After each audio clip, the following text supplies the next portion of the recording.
This is the story of my stepfather, Jon Miles, a Vietnam vet and well-known community activist in Tucson, Arizona, who has fought for the rights of the downtrodden his entire life, even as he battles cancer. His activism could be traced back to his experiences in the Vietnam War, when he was drafted into an artillery unit in Fort Sill, Oklahoma. After Vietnam, his labor organizing led to representing blue-collar workers in the mining industry. It led to meeting Cesar Chavez, the leader of the Farm Workers Union, and it even led to being investigated by the FBI. I am Ramon Bannister. My intent here is to document what made my stepfather into the type of man he is today. But in many ways, this is a journey into my own life and discovering who I am.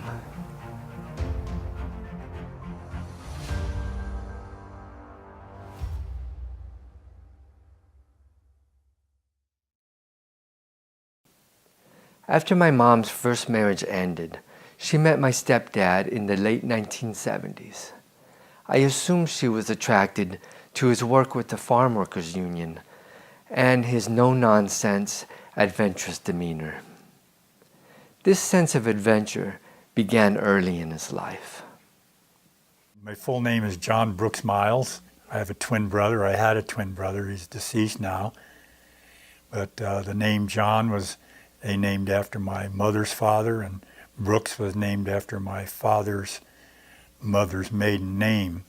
But one interesting story in that aspect is that the Jon is Jon, and my grandfather was John, and that was my mother's father. Well, as I've been told over the years, that what had happened, that my father and my mother's father did not get along.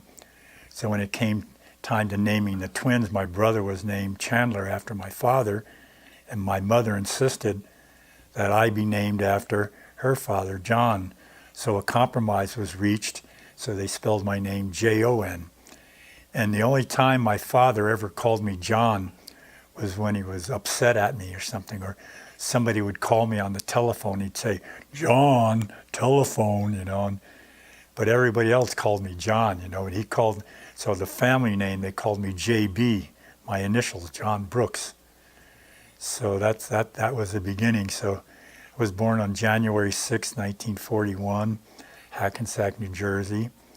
Lived there for about 6 months, and then we moved to Teaneck, New Jersey, where it's basically where I grew up at. And the interesting thing, that was 1941. It was just when the Second World War was starting. So I grew up during the Second World War. So there was no television at that time. All our news either came in the newspaper or the radio. So I would listen to the radio all the time, all about what was going on. And of course there was this patriotic fervor that was going on.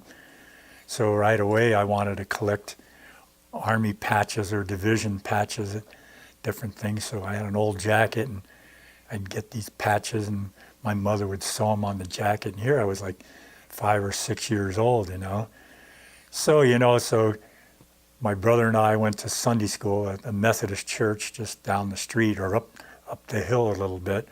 So every Sunday we went to Sunday school. And then as I got a little bit older, I always had a wanderlust anyway. And being that I love the outdoors so much, that I joined the Boy Scouts. And that was, you can look back on it, it was kind of like a little military type organization. But within it you learn discipline, which really helped me on until, when I got drafted into the Army. I mean, I knew how to march. I knew all that stuff, where most kids that went into basic training, they had to learn all this stuff, So I did that. I was a Boy Scout, and I became an Explorer Scout. And we used to go on campouts all the time. It was really, my father would drive a car with a bunch of kids, and other scouts had their parents driving, and we go to these remote areas and camp out. So it was really a nice, I felt pretty nice childhood. My brother, on the other hand, may he rest in peace, he didn't he was very withdrawn and introverted, so it was me doing that, and I don't know what he did, stayed home. And then backtrack a little bit, when we were about 12 years old, we got a television. Said, holy smokes, a TV, wow. There were only programs on like later in the day, so we'd gather around the dinner table and watch TV, and we had a TV. It was about this long, and the screen was about that wide, black and white. So we'd sit there, and our favorite program was Beanie. It was a puppet show, that we used to watch, It's time for Beanie! See so? That's no way to look for the giant white gorilla. It ain't? It isn't. That's what I said. Well, I've got no time for a grammar lesson, and if we... And of course, 12 years old, we were like, what's that, 6th grade, 7th grade, whatever, so we really didn't get hooked into television at all. So what did we do? We had board games, we played outside, there were trees to climb, we played baseball, we played sports, do things, we were just active all the time. And my parents trusted us, or at least me, I was the one that wandered, to just be home by dinner time, They didn't know where I went or what I did, and I just explored and really got around, as a youngster. So then I got a job, part-time job, working as a busboy in a restaurant when I was about 14. So I proved myself to be a pretty good worker. And of course I'm going to school, so I could only basically do it on the weekends, So, but then also going to high school, I was involved in sports. So I was playing football, basketball, and track.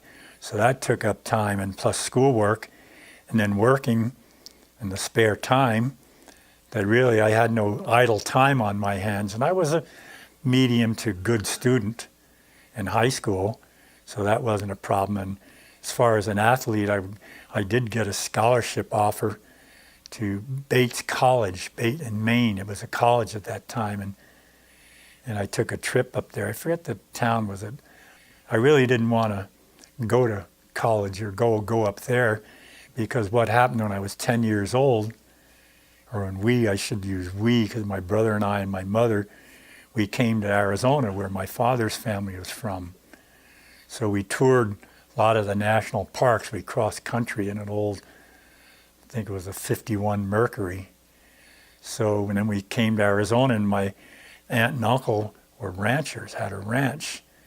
So we came and spent time at the ranch, and I just fell in love with the desert and the mountains. And my uncle would take us up into the mountains, and he worked us. We worked pretty hard as youngster, but 10 years old, how much, or 10 and a half, how much can you work?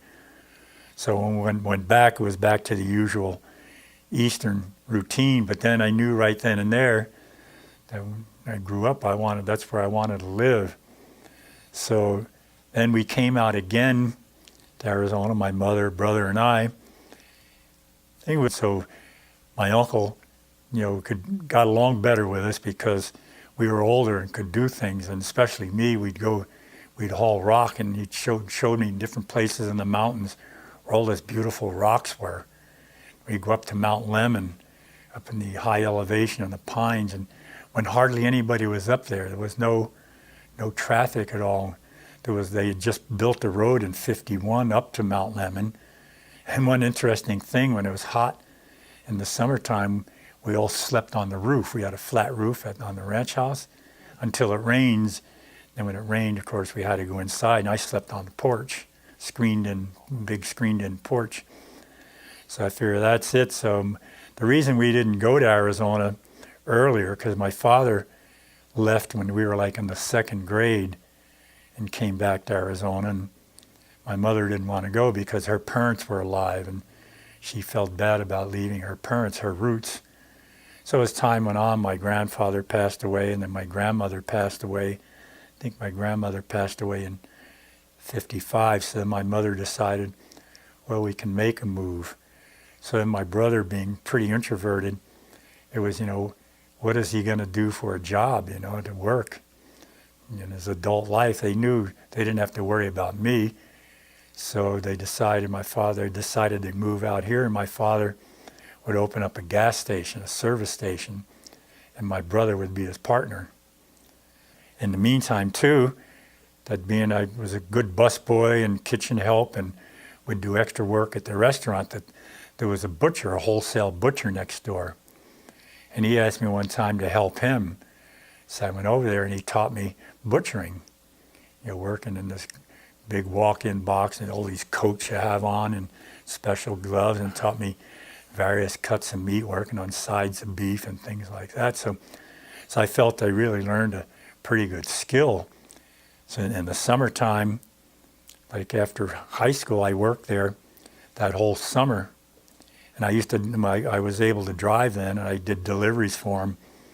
I went all the way out, like up into New York State, because where I lived in New Jersey was west of New York City, and there was still a lot of rural country, a lot of farms then, so a lot of open roads, and I wouldn't want to live there now, because it's just a zoo over there from what I understand, with all the traffic and the roads and what have you. So then we decided, okay, it's time to make the move. My parents sold the house. They packed up their station wagon. We had a moving van, moved the heavy stuff, and I had my car, which I'd bought in 1959. I bought a 1958 Chevy Impala. So it was almost new because I'd saved money from all the working that I did. So I had this nice car. So we left in 1960. Moved out here, so we lived on Eastland Street for a while, and my father and brother took classes on running a service station, and the place they opened it in early 1961. And then at that time I got a job working at a car wash, where I met some friends that are still my friends to this day, Pancho Medina and Manny Medina, his brother Manny, and other friends too that, due to time, a lot of them have passed away, but they were been friends for that whole period of time. So I did that for a while, and then again, I was a hard worker, and the people that ran the car wash said, well, look, we live off a golf course, and would you like to come up there? We can get you a job working on the golf course. Sure, So I went up there and I'd work just as a laborer. I started out as a laborer on the golf course, and then I started working at people's homes where people lived on the golf course after work, because I bought an old pickup truck. So I did that for a while, and pretty soon I was doing more of the yard work on the side than I was on the golf course.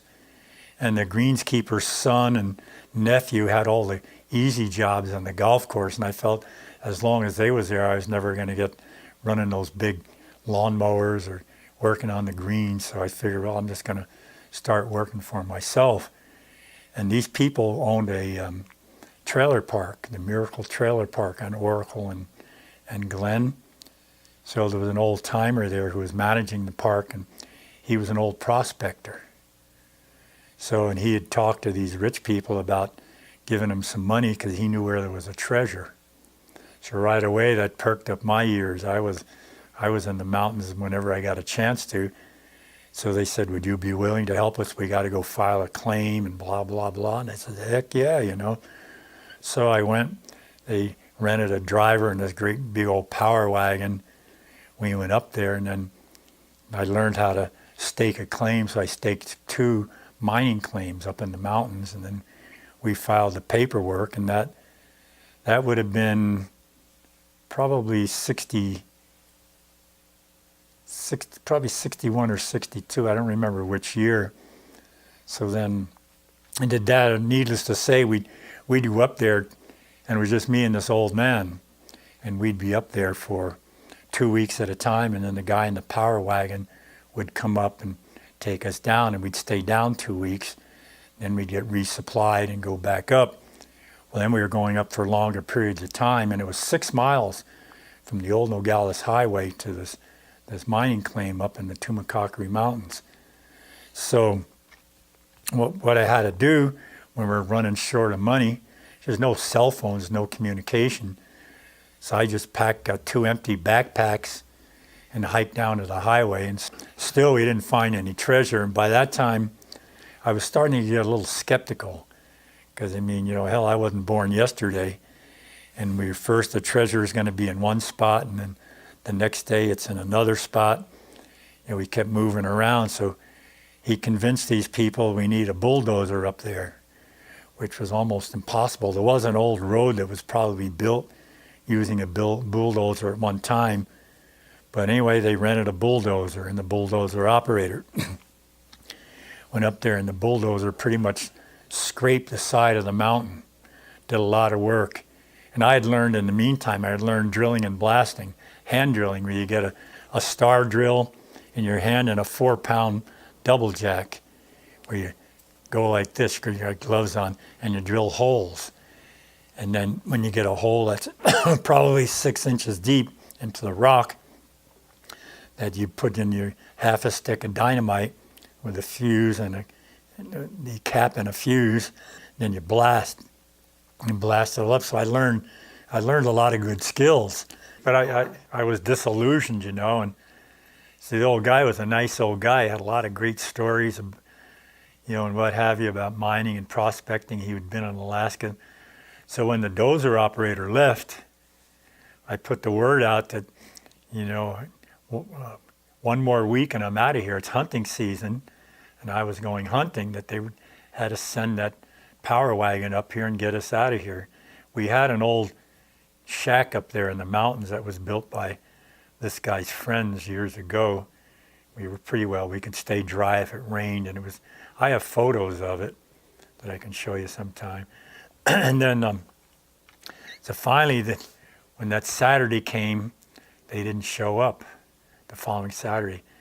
Then Sunday came, and I told the old man, who was like 77 years old, and hell, I call him an old man. Here, I'm almost 78 myself, I don't feel like an old man. But anyway, so I left him alone there, because my friends were going hunting. So I just walked down the mountain and went into this little town, a town called Carmen, or Tumacacri, or Carmen, whatever. And there was a payphone there, and I called, had somebody come down and pick me up. Then I went hunting. Well, meanwhile, I guess the hunting season had started in this area too. When I was going out, hiking out of the mountains, I met hunters who were hiking back up there, and I told them, there's an old man up there in this cabin up there, so just be wary and just check on him, make sure he's all right. So when I got back, this old guy's wife, she was fit to be tied, because evidently that period of time he was up there, we used to drink this rainwater off the roof. We had a cistern, and I would always take the water and use cheesecloth and filter it out and then boil it. And evidently he didn't do it, where he got some kind of an amoeba in his system. He's pretty sick, 77 years old, but he wound up surviving. But the treasure was never found, at least not by us. And over the years, I've gone up there with my friends, and I feel bad. Off in a distance, you can see the big scar on the side of the mountain that I was partially responsible for. So after that, this old guy had talked to me a lot about Alaska. So I went back to work for these people who funded the treasure hunt. Working for them. They had the trailer park. I learned a lot about plumbing and electricity and stuff like that. And then in the trailer park, and then working up there with these different homes up on the golf course. So I was basically self-employed. They were paying me cash. There was no, IRS W-2 forms or whatever I had to deal with. So my uncle from the rancher, he knew some of these old timers, and so I met this guy called Harry Heller, the hunting feller. And he had a hunting lodge up in Mackenzie, British Columbia. And he said that, they had 2 seasons up there, and if I wanted to go up there the winter season or the late season when there's hunting, but he said the only thing is it's dark most of the time. So I figured, well, I'll go up there in the springtime, stay up there in the summer. So I had a 55 Chevy pickup with a camper on the back. And I advertised to get somebody to ride up there with me. The only response. Like I had some woman that had like a 6-month-old baby who wanted to be reunited with her husband in Anchorage, and so I didn't like that, having a 6-month-old baby, you know, plus a woman too, you know. So I went by myself. So I went to, there was a World's Fair going on. This is the way you pretty much be able to check the year. There was a World's Fair in Seattle. Everybody's planning to see Seattle's spectacular $100 million World's Fair. Oh, pack up your troubles and forget your cares. Pack up your family and head for the fair in Seattle. It's the adventure of a lifetime. Let's go to the fair in Seattle. The Seattle World's Fair, Century 21. On April 21st, 1962, thousands of people streamed into what would become the greatest show on Earth. Thrills to excite you when you get there. It was a time to imagine the future. So I went to Seattle, and I spent about 3 days in Seattle at the World's Fair. Then from Seattle, I drove up through British Columbia, and I went to Mackenzie, and I went to this place. And it was a hunting lodge that was used more as a rest stop or a tourist thing, because it was right off the Alaska, the Trans-Alaska or Trans-Canada-Alaska Highway. So I worked there for a while, but one thing I found where I couldn't handle, you got to figure I was, 21, 22 years old, that it was basically all gay guys working there. You know, they had like a dorm type style thing. I had my own room, but then you had your own shower and restroom, and you played pool or ping pong or stuff like that. And I'd never been around a bunch of gay men before, you know. So I mean, they never tried anything. But then I figured pretty soon I figured, the hell with this, you know. I'm going to go on to Alaska. So I still had like a week's pay coming to me, whatever it was, and I just packed up in the middle of the night and left, you know. So then I went up to Alaska, really not knowing what I was going to be doing up there in Alaska. So I went up there, and basically, you know, there was a lot of construction going on in Alaska, road construction. So you're stopped, you know, they're doing highway, and it's only a 2-lane road then. So what happens, you know, one lane is stopped, and then your lane is stopped until that lane, you got 2 lanes, one going and one coming. So you're stopped at this point. As soon as the last car gets there, then they let your lane go. Well, as it turned out, when I got stopped, that I was right there in the front of the line, so to speak. So I got out and talking with people, and I talked to one of the flagmen and the people that worked there, and asked him, you know, how he got the job and what have you. And so he said, well, I just stopped like you are, and I asked if they needed any work, and they said, yeah. And I said, well, who do I see? And the guy said, look, I'm ready to quit. So I said, why you're quitting? He said, well, it's 12-hour days, 7 days a week. Every 2 weeks you get 4 days off. So, and I had my own camper, so it was just a matter, there was no stores or anything around there. And you'd be in an area for a certain period of time until the road was completed, then you'd have to move your camp again, you know. So I did that for like maybe 6 weeks, 2 months. And on my 4 days off, one time I went down to Valdez and Cordova, which is a historic mining area down close to the coast of Alaska. So then another time I went, on my 4 days off, I went to Anchorage and hung out in Anchorage and Seward, and it was pretty nice there. Then another 4-day off period, I went up to Fairbanks to travel around, and then from Fairbanks I rented this airplane, or got on an airplane and went to Circle, Circle, Alaska. You're supposed to be north of the Arctic Circle. You get this certificate, because that was a thing, because the adventure in me said you got to go through all points of the compass, you know, Arctic Circle, Antarctic, Capricorn, Cancer, you know, International Date Line and the Greenwich Line, you know. So I was going to hit them all, you know, cross them all. So I got this certificate, came back, and then the days were starting to get shorter. And one thing that had happened on my truck, there was a wire burned out from my headlights, so I had no headlights. I'd only be able to drive during the day. So the days were getting shorter, and I was thinking, well, the trip back, you know, I'm only going to be able to drive daylight hours, so I won't be able to make much time. So I had to, you know, get my supplies and what have you. And I had a little, you know, Coleman stove that I would use that I'd cook food and stuff on. Then there were places along the way you could stop out. And so I managed to get back to the United States. And then these people who I worked for, you know, they had promised me a job. They had just purchased, they had this ranch, a lake ranch. They were going to develop a mobile home park in there. So they said, when you get back, you got a job. So I got back figuring, well, heck, I got a job, you know. I got back, and I guess, I think it was the day that I left, they had all the heavy equipment was piled up or backed up, waiting to get into the lake ranch. And work was meant to start the next day. Well, obviously it didn't. So something went down with the financing. So it never happened. So then I figured, well, you know, I got a pickup truck, I got some tools, I got work ethic, you know, so I just went out and started working on my own.